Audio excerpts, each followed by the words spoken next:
Hey everyone, and welcome to Mom and Me Unfiltered, the podcast where we keep it real, raw, and relatable. I'm Rihanna. And I'm Zuni, and we're here to share unfiltered conversation about life, love, family, and everything in between. Nothing is off limits. From generational differences to parenting perspectives, we're diving deep, we're laughing loud, and we're learning as we go. So let's grab a cup of coffee, let's get comfy, and let's get into today's episode. Today's episode, we will be discussing last wishes. Let's talk about it. Okay, so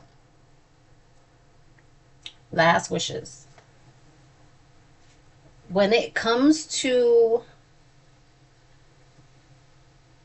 people asking for things that they want their family members to carry out when they're no longer here,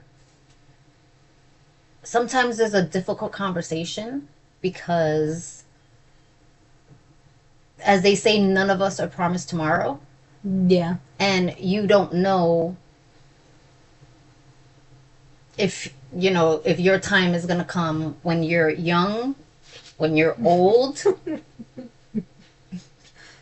Don't tickle me. You don't know when your time is gonna come, because there's people that it happens to at a very young age, and it's unfortunate. And some of us are allowed to live out most of our lives, and some of us are able to live out our whole lives. But they always say it's good to kind of like let people know, let family members know, let your loved ones know what are your last wishes, like things that you want people to do, or what you would like to see happen, or you would like to happen, because you don't see it happening, but what you would like Unless to happen. you're a Huh? No. So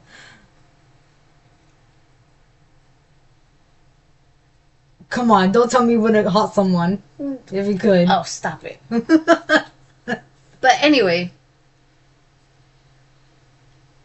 it's a hard thing to think about. It's a hard conversation to have, but it's a conversation we've had. And we've had the conversation on multiple occasions, and especially when you already know the things that you want when you're no longer here, how you want people to carry out certain things. And of course, we leave behind possessions, and we leave behind things that belong to us. Some people leave behind money as well. Some people have wills, some people don't. I think it's a smart thing for people to have a will, so that it doesn't matter what you have or you don't have. Everyone has something to leave behind. So everyone should have a will that's carried out when they're no longer here. Yeah. That's something that I need to work on myself. I say that. And some people are prepared to already give away their items or heirlooms that have been in the family for generations and start doing it early. Like my grandmother, she started giving me certain jewelry Certain that had items. been passed into the family or that she had received from grandpa. So yeah, like some people, they start to do those things now, like while they're still here and they're aging, they start to give some of the things away, because these are things they want to pass down to family members, and they want to be sure that the family members they pass it down to are the people that they really want to have those items. So I know I've already given away some of my items that I wanted to pass down, either to my granddaughters or to family members. I've already done that. Mm-hmm. But hey, we forgot. We're here to do We're some all coquito. we're also making coquito, but we got straight into it and we forgot. We're making coquito. So we have this, but some people end up not being here, and we have the evaporated milk to pour in. So some people don't get the opportunity to, tell loved ones or family members what it is that they would like for, you know, Yeah. their funerals, or if they want a funeral, if they want to wake, if they don't want to wake, if they want to be buried, or if they want to be cremated. I, for one, like I said, have had that conversation with you on multiple occasions, and not because I'm planning for my You don't my plan to go- demise. I'm not planning my demise, but It's good to know. I want you to know what it is that I would prefer to happen, when I'm no longer here. And since you do have a sibling, because you had siblings, but you have a sibling that, is also my child, I gave you all of the instructions, and I don't want any arguments or any. That's good. Okay. I don't want anything or any type of animosity or any type of fighting or any type of arguing about Do you need a spoon? about what I want and about my wishes or about what I leave behind. I don't want those types of, things to happen or to occur. Yeah. So it's better to leave things clearly lined out. Yeah. So when I'm no longer here, there's no further discussion, there's no arguing, there's no fight. Yeah. So my preference, of course, like I told you, was to be cremated, because for me, I think about it more in a financial sense of, it makes no sense to spend so much money on funeral costs or any services.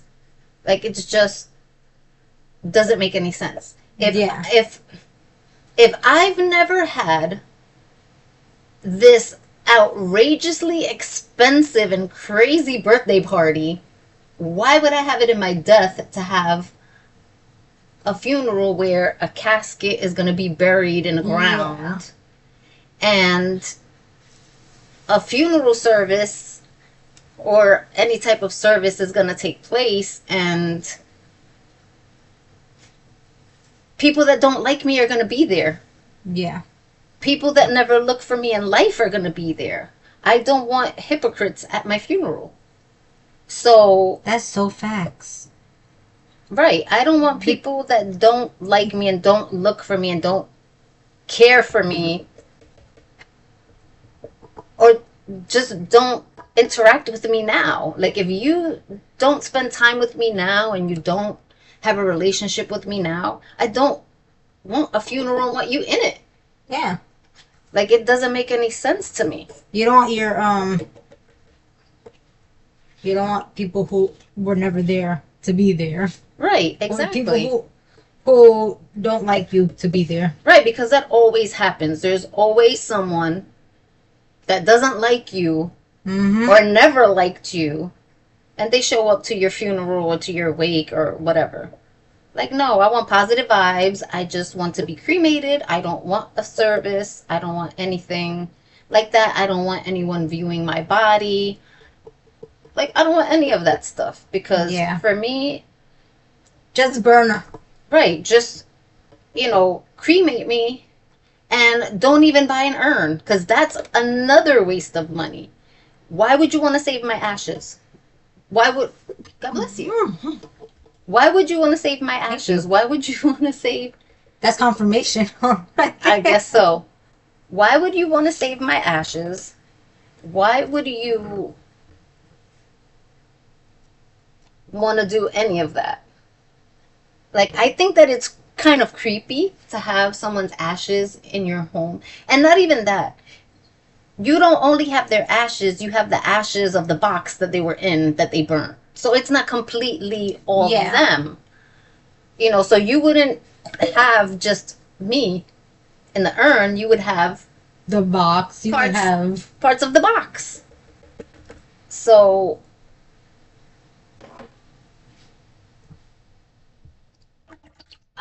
I didn't say what is it? Coco Lopez. and what and condensed milk. Yeah. And coconut milk is what we have going on in here. And we're also making virgin coquito, which is also something that you can use to make ices. Oh yeah, that's right. I've seen. So you can make a limber out of this. A what? Limber. It's limber is what they call it in Spanish, is icy. So if you choose to make it into a drink, you can make it into a drink. And if you want to make it into an icy, you can make it into an icy too. All you have to do is pour it into a little cup and put it in the freezer and allow it to freeze. And then you have it, you know, when it's frozen. All right. And then you put a little bit of cinnamon. And then you add a little bit of vanilla extract. And then you blend. You blend it a little bit, and then once you blend it, you can pour it out. Which we won't be blending right now because that will make too much noise. So we blend it, and once we blend it, we can put it in the bottle or we can put it in the freezer. Yep. So we can have it frozen or we can have it, and you can add alcohol because coquito is usually made, you know, with alcohol, but during the holidays. But a lot of people like to drink it without the alcohol. I've never had virgin coquito. Well, once it's made, you can try it today. Okay. So people's preferences are important, especially because of the fact that when the funeral comes about or the wake comes about and people are making the arrangements, you don't know who dislikes your family member. You don't know who they actually want there or not unless these are things that are spoken about, you know, beforehand. So I know these conversations are tough, and I know these conversations are not conversations that people like to have or want to have, because this is not something that I liked to think about or speak about, you know, even years ago, because I felt uncomfortable with the thought of having to make arrangements or tell you what my wishes are when I'm not here. But, you know, you're not promised today, you're not promised tomorrow, you're not promised next week. Mm-hmm. So anything can happen any day at the drop of a hat, which, you know, we've already experienced that within our family, that, you know, someone so young was already taken away from us. And we don't know what his wishes were and how, you know, he wanted things to be handled for himself. Yep. Someone made the decision for him. Yep. And I don't want someone to make that decision for me. Yep. So although I have not made a will yet, I've already expressed my wishes to you. I left that task to you and to only you. Yep. I've already stated that everything that belongs to me belongs to you and only you. Yeah. That anything that I would want to give away or would have that I wanted to give away, I'm doing that before anything happens. Yep. Which I'm not saying I know when something is going to happen, but I'm saying I've already started the process that if something does happen, I've already started giving things away and already started giving people things that I wanted them to have of me, should anything ever happen. So Eventually I would like to make a will because of the fact that you do have a sister, and that, she has to know that everything is being left to you, Yeah. that nothing is being left to anyone else but you. Um, and it's not like most people be like, oh, damn, you have another daughter and you're leaving everything to one, but not both. But, there's circumstances surrounding the Yeah. decision as to why. And, you've been with me all your life. You've stuck by me through everything.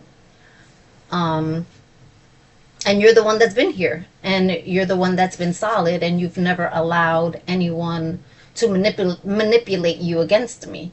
Yep. And you saw other manipulation even before it even took effect. You were like, no, you didn't allow that to touch you. So, for those reasons is the reason why I feel you deserve to, keep everything that I leave behind. Because you're the one that's seen everything. And you're the one that knows everything. So, and even if something happens and I don't get to make a will, this is proof that I'm stating you will be the only one to be in control of everything that belongs to me. And whatever you do with it is your decision. And those are my wishes for when I pass, when I'm no longer here. It's funny because Grandma also told me her wishes. But that's important that at least she told someone. Mm-hmm. And even if you're not the person that's carrying out her last wishes, she's already expressed it to you. And I'm pretty sure that your grandmother has already made her will, and she's already, had all of this jotted down somewhere. All of this is documented somewhere. Yeah, I'm sure about it too. It's already documented and ready to go that if anything should happen, everyone is going to know what her last wishes are because your grandparents are very prepared. And I learned a lot from them and their preparedness of a lot of things. And a lot of things I've done, for my future, for your future, has been because of them. Mm-hmm. And because of things that I've learned from them. So I love that about my family. They're always prepared, always thinking about the future. And always thinking, right, and always thinking ahead. They're always thinking ahead and always thinking about what could happen as well. Mm-hmm. So, although people out there find that it's uncomfortable or people are too young. You're never too young. You're never too young to start making preparations. You're never too old to start making preparations or start expressing the things that you want to happen when you're no longer here. Yep. Because again, some people say, oh, I don't want anyone crying at my funeral. I want a party, or I want, something different, or I don't want a funeral. I want everybody to get together. Because you don't want people to be sad when you pass either. And sadness is a natural expression. It's something natural that happens to us human beings when we lose something or lose someone. We're going to be sad. We're not going to be happy. But when someone passes and they say, hey, I'm a happy person and I don't want anyone to be sad, when I'm gone, or I don't want anyone moping, you're going to be sad, but you have to go on with your life and you have to still live. You still have to live. You still have to survive. You still have to work. You still have to do things for yourself. So, yeah, you have to move. Wouldn't say move on per se, because that's kind of harsh in a way of thinking, but you have to carry on with your life. You have to carry on despite the heartbreak, right, of losing someone that you held dear. Right. And everybody mourns, and you're gonna mourn. But, a lot of people don't want people to mourn. Like, I don't want anyone to be sad and mourn when I'm gone, because there's nothing anyone can do when I'm not here anymore. I'm just not here. Yeah. And yes, you can be sad, but, I want people to go on and live their lives and do whatever it is they're supposed to do for themselves. It's like someone else not being here can't stop your life. Like, everything doesn't just stop. Like, for me, if anything happened to you, I know for a fact that you wouldn't want me to just lay about and just feel sorry about what happened, or just let sadness overtake me. You would want me to continue with living, to continue with taking care of myself and doing what's best for me. You will hear me saying, Brianna, did you go to the gym? When are you going to the gym, Brianna? Are you going today? Did you do this? Did you do that? What's the plans for today? What are you doing? That's what you would hear me saying to you. I'd be like, oh my God, I'm no longer here. I'd be like, she's still doing it. I'm still gonna nag you and make sure that you're taking care of yourself and going to the gym. Did you get this done today? I will still be making sure you're doing your things, but yeah, like, there's no way that if I'm not here, I would want you to mope and be sad. And, like I said, it's natural. You're gonna be sad because you're gonna miss me, because I'm not physically here anymore. And, other people, when they lose people, they're just sad because the person's not there anymore. But that's why it's important to know what their last wishes are and what they want before anything would happen, because by honoring those wishes makes that person happy on the other side. Like, me seeing on the other side that you held up every single wish that I had for me, before I pass or when I pass, that you followed through on everything that I wanted, would make me happy. It would make me happy, especially, like I said, spending unnecessary money on funeral costs. If I'm leaving you any type of money, it's for you to do something good for yourself. It's something for you to do something nice for yourself. It's something for you to live life better. Yep. I don't want the money that I'm leaving behind spent on funerals and caskets and services. For what? I don't get to enjoy that. What part of that do I get to enjoy? None of it. So I prefer whatever money I leave behind, that if it's enough, hey, go put a nice down payment on a house. Go do something nice for yourself. Buy a car. Do something like that. But don't spend it on a funeral that's unnecessary, because even when I'm gone, I don't want to see certain people either. I don't want certain people at my funeral. And you know who you are. So, so it's like, I don't want fake people coming to mourn me or pretend to mourn me. So that's why I say people need to start having those conversations, because these types of things happen.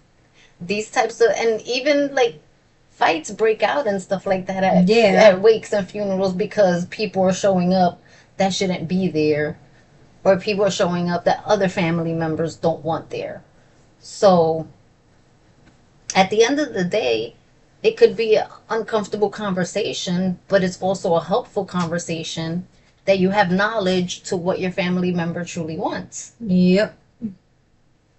Because I know that although I'm supposed to go first, you have told me what you wanted. And that's important for me to know right now, because I'm the only other person that's that close to you that you can tell what your wishes are.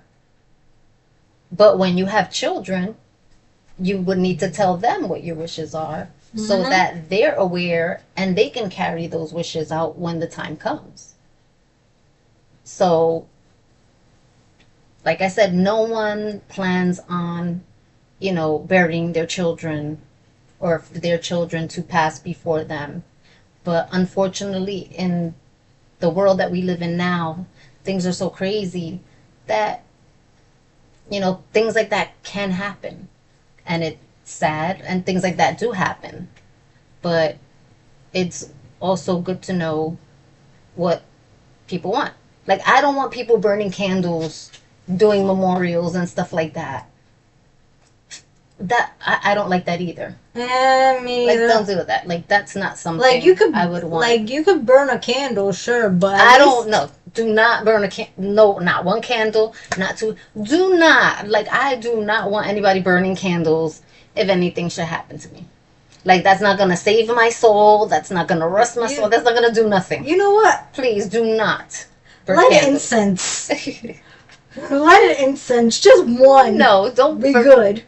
I don't want anything. I don't want anything done. When I go, cremate me, have some cake, and then throw my ashes somewhere nice. That's it. That's simple. See, I'm simple. Take you to the Bahamas. Take me to wherever you want to take me. Take me to my favorite place. I don't care. But Jersey Shore. I do not. Yes, I love that place. To Jersey Shore. Listen, as long as you follow through on everything that I ask for, I'll be happy. I'll be very happy. And like I said, I don't want anything extra. I don't want, like, I think, like, releasing butterflies is a very pretty gesture. Mm-hmm. That's simple. That's beautiful. That can be something done like on my birthday or something like that. Releasing balloons also with a message. I think that's another beautiful, gesture to do and stuff like that. But anything else, like lighting candles and doing other stuff, like, no, it's all unnecessary. Yeah. Something small, simple, private. Yeah. That's it. Like, and everybody doesn't have to be involved. It's okay if you do stuff like that for me yourself. I'm okay with that. I'm not a person that needs a crowd of people around me. I've never been that way. Yeah. So, I have friends, but I have very minimal friends, and yeah, I'm the same. Like, just keep it small. Right. I don't want all that extravagance and fanfare. Yeah. Like, just keep it small. I don't want anything crazy. I just want to be cremated, have yourself a nice meal, and then go. Yeah, it's crazy to think about these things, and it's crazy to even say I'm having a conversation about, when I'm no longer here.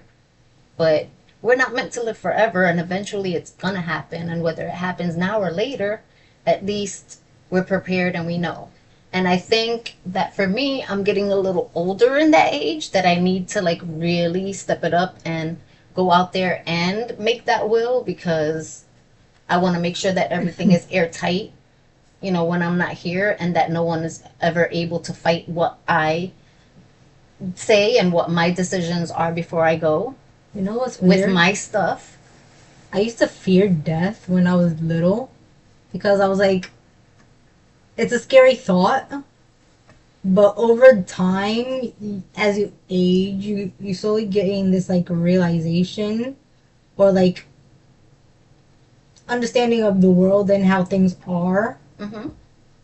And you slowly start to accept the reality that, yeah, you're gonna go one day. So I'm like, now I'm starting to get to that point where I'm, like, not as scared. So it's funny that you say that, because growing up, I felt the same thing. I always felt afraid of death, and I always felt afraid of, like, oh my God, what does it feel like when you die? And over time, it's not that the fear faded. It's over time, I'm just, like, accepting of it. Is like, it's gonna happen. Mm-hmm. And it's like, I'm not gonna be in pain anymore. So it's more like, I'm ready. instead of being afraid of it. It's more of like, okay, when my time comes, it comes, and I'll be at peace with it because at least I'll be resting. I won't be working. I won't be suffering. I won't be, all of these emotions and things that we feel here in the waking life, we're not going to experience that when we pass. Yeah. So it's kind of, I can't say I can't wait to get there, but kind of, I can't wait to get there because I'm not going to be suffering. I'm not going to be working. I'm not going to be stressed out. I'm not going to be worried about money. I don't have to pay for things when I die. I don't have to worry about making money. So it's kind of like, wow, when you die, things are going to be easier. So it's kind of like you're not experiencing the same things you're experiencing here when you go. So kind of like, when's it going to happen? Sorry. It was a joke. It was a joke. So I have to watch you. But no. But it's kind of, I think every child goes through the same thing of like, oh my goodness, death. And it's like such a big thing and it seems so scary. But as you get older, like you said, you understand life. You understand things in a different way. And it's kind of like, okay, well, it's inevitable. It's going to happen. And for everybody, circle of life. Right? And it happens. Circle of life. And it happens differently for everybody. So it's like, the fear just went away. Now I think of it as, oh, when I sleep, I dream, and when I sleep, sometimes I don't dream. So when I die, it's gonna be the same thing. Except it's permanent. It's a permanent sleep. But I'm okay with that. But that's what I'm saying. Like when you get older, you're okay with that. You're no longer afraid of that. You're no longer afraid of not being here. And that was my biggest fear. It was like, you're afraid of death. You're afraid of not being here anymore. And it's like, what is it going to be like if I'm not here anymore? Yeah. So that is just that. But again, at any age, people should start, letting their loved ones know, what their wishes are, what they want to happen, if anything should happen. Wishes. Yes, if anything should happen to them, what it is that they want. That no one should make that decision for you without knowing what you really wanted. Because if I were buried, although I wanted to be cremated, but I didn't express that to you. Yep. I'm not getting what I wanted, and you're just doing what you think I wanted. Yeah. Because I never expressed it to you. So I think that people should start having that conversation. Yeah, because these conversations are important. Right. Very important. Right. And even if it's a conversation about things that they're leaving behind and who they want to leave certain things to, and if they feel that they don't have the money to make a will or something like that, make a video. Yeah. Make a video and, give it to someone you trust, or hold on to it and keep it somewhere safe, or, write it down on a piece of paper of what your wishes are, or what you want to leave behind to who, if you don't want, to actually go to a lawyer and, or you feel like your stuff is not worth anything. Everybody has something that's worth something. Everybody has something to leave behind. Yep. So people that say, oh, well, I don't have anything, that's not true. That is not true. We got Prada, we got Michael Kors, we have a whole bunch of name product things that could end up becoming valuable down the line. Well, yeah, like that's what I'm saying. Like people would have sneakers that are worth something. People will have bags that are worth something. People will have jewelry that's worth something. Like everybody has something that's worth something. So you can't say, and even if it's not valuable in money, it's valuable to the person that's receiving it. It's valuable because it belonged to someone that they loved. So it doesn't necessarily have to be value in money. Yep. Is value in this belonged to someone I care about, and I get to keep something that they left behind. Mm-hmm. So that's what I mean by, you know. Yeah. leaving something, you know, a note or something. And if you can't get a will, get it notarized. Write it down and get it notarized. As long as it's notarized and it's written down, it's, you know, documented somewhere, it's already documented. Someone, and it, as long as it's notarized, it's witnessed by someone. Someone saw the letter, they saw what you left behind, and it's witnessed that it's not something that just any family member wrote. So I think that that's all I have to say about that. I think I went around in circles enough. Me too. About this whole thing that is important for people to let their loved ones know what their wishes are. But I'm going to leave it there. So am I. And we're going to see everyone in the next.